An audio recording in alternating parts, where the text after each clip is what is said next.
मी जाईल, माझे कार्यकर्ते करतील काय जे करायचे, एक्सपोर्टिंग करतील, नाही तर मारून टाकतील, काय त्याला द्यायचं कारण मी घेणार नाही साहेब. मी लिखी देतो तुम्हाला की माझी संरक्षणाची जबाबदारी माझ्या समाजावर.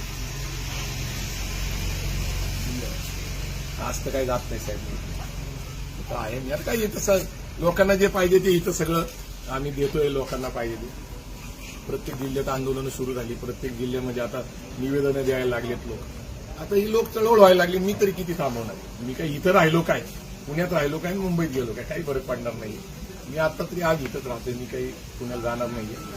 त्यामुळे त्याचं काही ठिकठिकाणी काही स्वागत होतंय. लोक मला कार्यकर्त्यांना त्रास द्यायचा स्वभाव नाही माझा.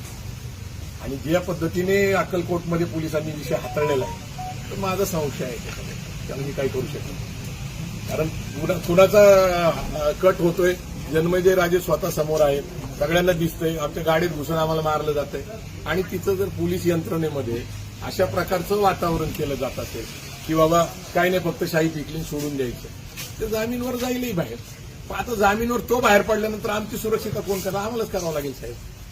त्याच्यामुळे मला असं वाटतं, माझी विनंती आहे की तुम्ही काही त्रास घेऊ नका. तुम्हाला चहा पाणी करायचे करा, आम्ही तुमचे पाहुणे आहेत, तुम्ही आमचे पाहुणे आहेत. त्यामुळं मला असं वाटतं की एक्सपोर्टिंगची खरंच गरज नाही. डोंट वरी, पुढे आम्ही चालतोय नाही पण मी आपण ह्या घडणार आम्ही पुढे आपल्या चालतोय साहेब गरजच नाही.